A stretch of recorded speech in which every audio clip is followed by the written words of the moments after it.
Hello everyone. आज की class में हम पढ़ेंगे मानव स्वास्थ्य।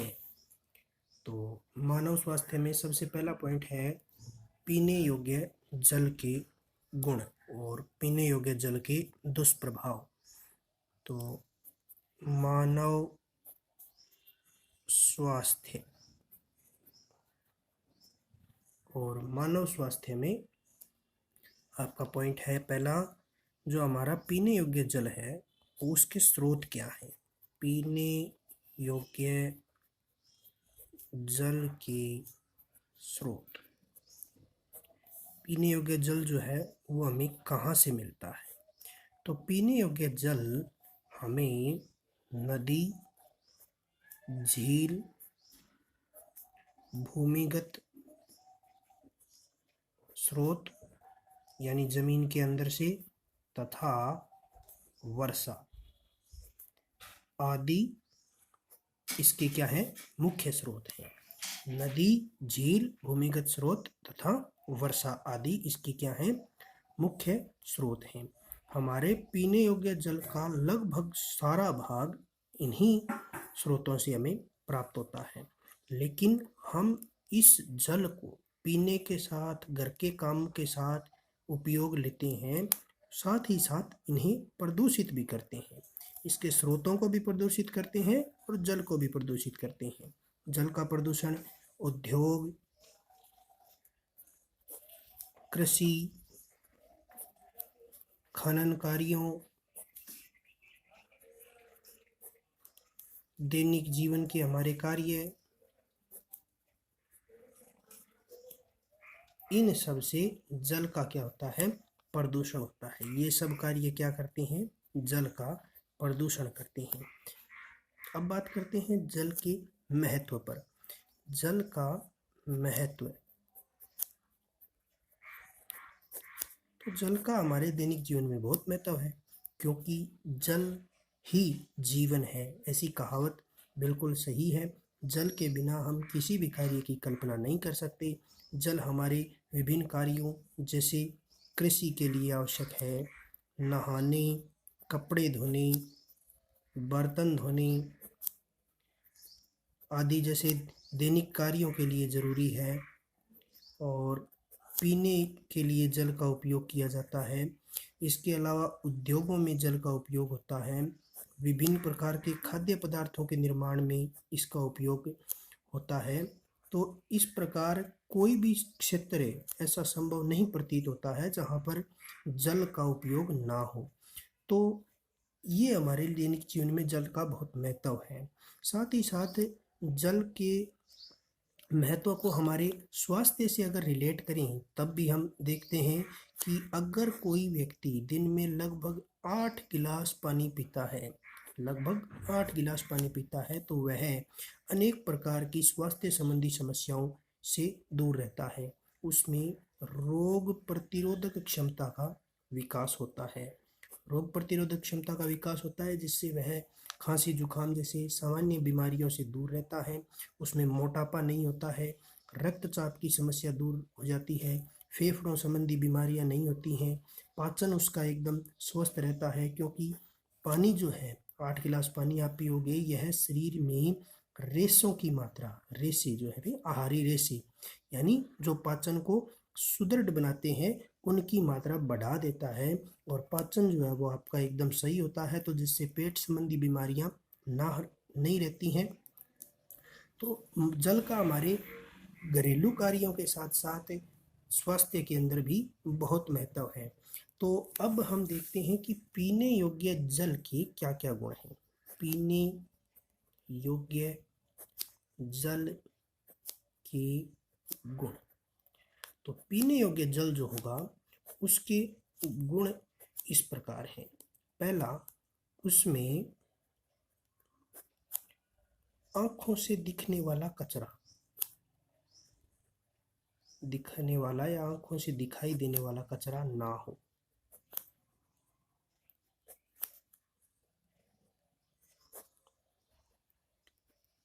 आंखों से दिखाई देने वाला कचरा उसमें ना होना चाहिए। क्यों? अगर कचरा होगा तो वह जल दूषित हो जाएगा। उसके साथ साथ उसमें हानिकारक सूक्ष्म जीव नहीं होने चाहिए, हानिकारक सूक्ष्म जीव ना हो, हानिकारक सूक्ष्म जीव भी उसमें नहीं होने चाहिए। उसका जो पीएच मान है, अब ये पीएच क्या होता है? पीएच होता है बेटा जी अम्ल तथा क्षार को मापने का एक पैमाना होता है, मापने का पैमाना, स्केल होता है पीएच। अब उसका पीएच जो है, अम्ल मापने और क्षार मापने के जो काम स्केल आता है, वो पीएच मान है, उस पीएच स्केल पर शुद्ध जल की वैल्यू 7 होनी चाहिए, वो जल हमारे पीने योग्य माना जाता है। अब देखिए, अगर पीएच मान, थोड़ी एडवांस बता देता हूँ मैं आपको, पीएच मान अगर 7 से कम है, पीएच मान अगर 7 से कम है तो वह अम्ल के गुण रखेगा, एसिड होगा। और अगर पीएच मान 7 से ज़्यादा है तो वह क्षार यानी बेस के गुण रखेगा।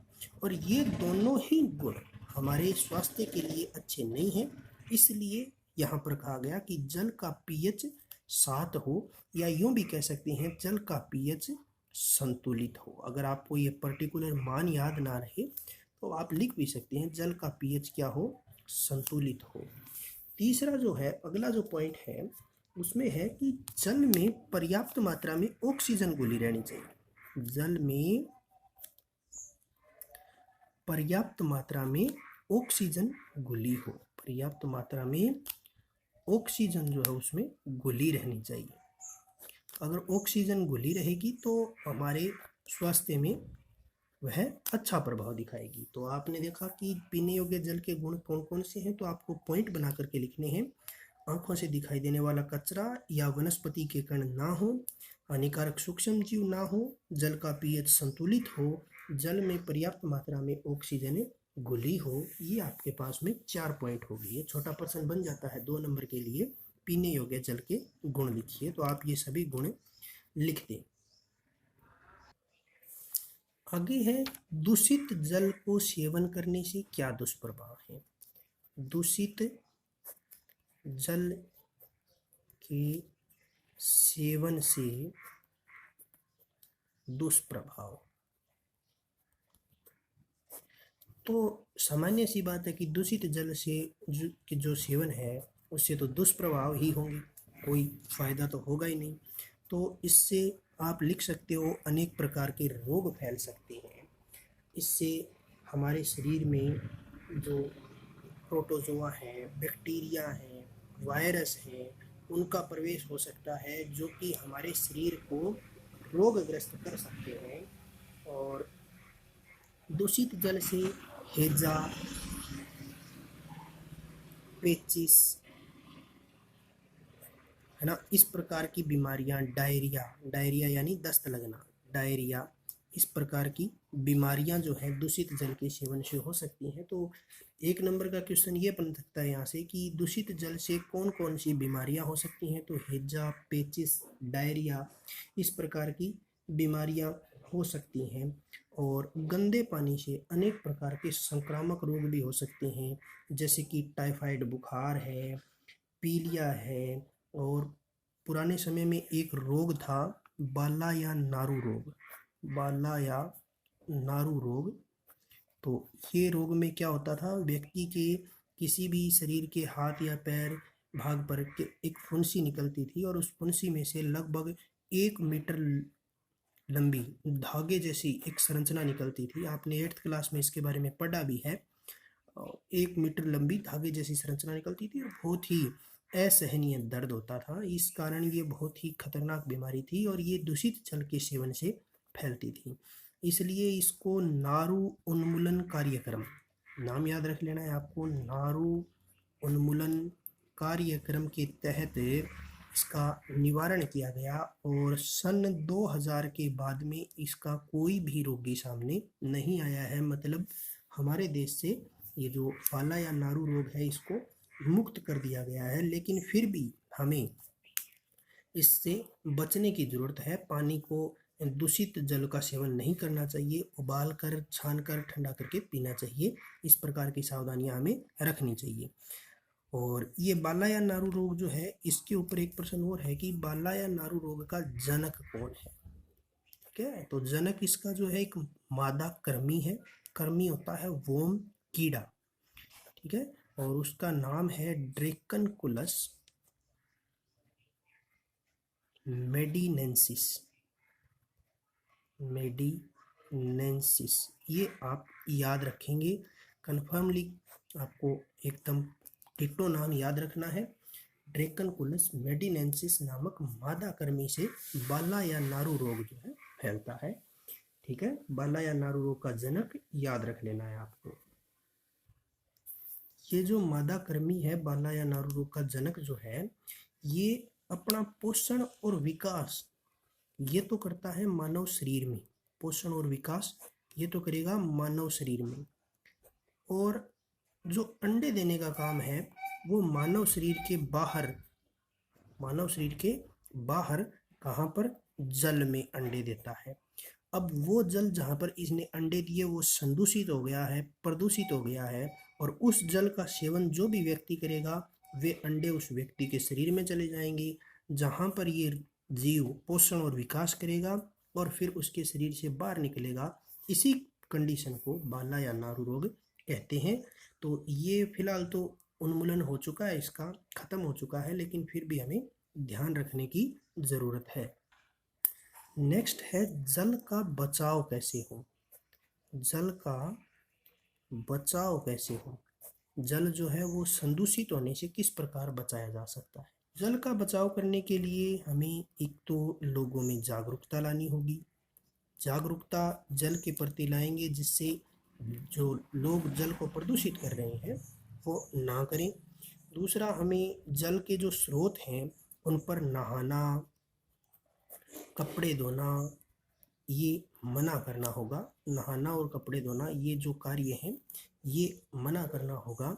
तीसरा जो कार्य है वो है पशुओं का, भी पशु जो हैं उन पर प्रतिबंध लगाना पड़ेगा। पशुओं पर क्या होना चाहिए, प्रतिबंध होना चाहिए कि वे किसी भी जल स्रोत के निकट ना जाएं, वहाँ पर मल विसर्जन इत्यादि ना करें। और अगला जो कंडीशन है वो है उद्योगों पर। उद्योग जो है, उद्योग धंधों के अंदर जो जल काम में आता है और वह जल प्रदूषित होने के बाद बाहर निकाला जाता है, तो उसको सीधा जो नदी या नाले या जल स्रोत के अंदर ना गिराया जाए, उस जल को ट्रीट करके, उपचारित करके, थोड़ा सही करके और पुनः प्रयोग में लिया जाना चाहिए फैक्ट्री या उद्योग धंधों के द्वारा जहाँ पर भी जल उपयोग होता है। तो इससे भी जल का जो है बचाव होगा। इसके अलावा वर्षा जल का संग्रहण करना चाहिए। वर्षा जल जो है उसका संग्रहण करें, उसको घरेलू कार्यों में काम ले सकते हैं।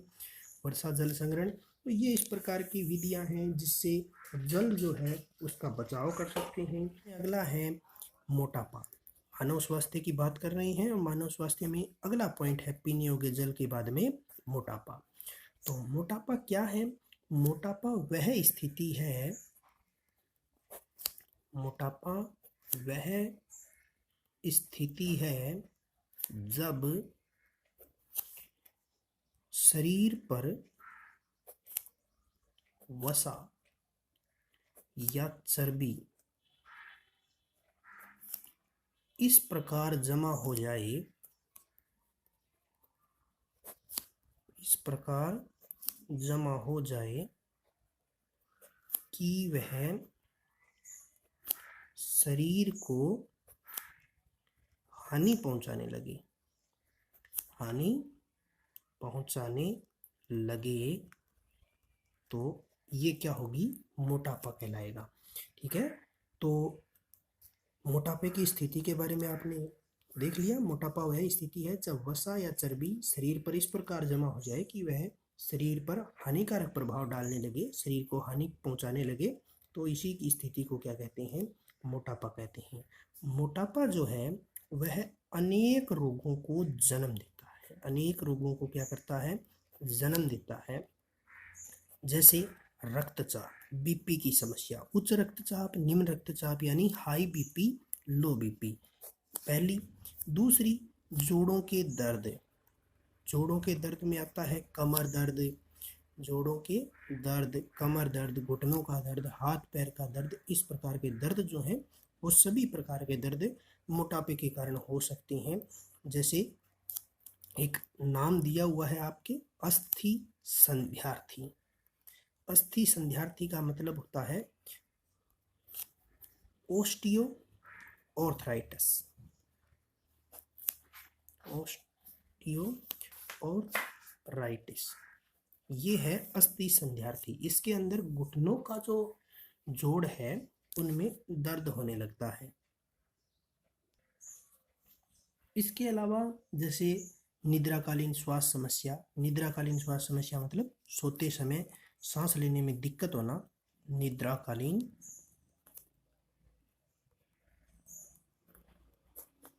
श्वास समस्या, ये भी मोटापा के कारण होने वाले रोग हैं। और इसके अलावा अवटु अल्पक्रियता, अवटु अल्पक्रियता, अवटु होती है हमारी जो थायराइड ग्रंथि होती है, थायराइड ग्रंथि जो गले में उपस्थित होती है, उस थायराइड ग्रंथि की अल्पक्रियता होना, ये अवटु अल्पक्रियता कहलाता है। इसको हाइपोथायराइडिज्म,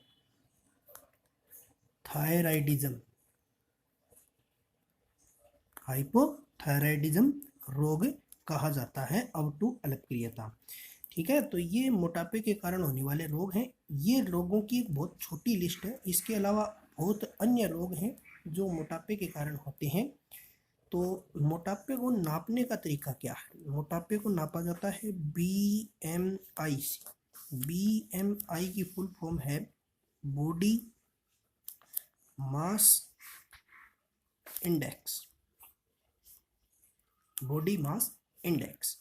इसको हिंदी में कहेंगे शरीर भार सूचकांक। ठीक है, ये क्या होता है? तो ये शरीर के भार व लंबाई के वर्ग का अनुपात होता है, लंबाई के वर्ग का अनुपात,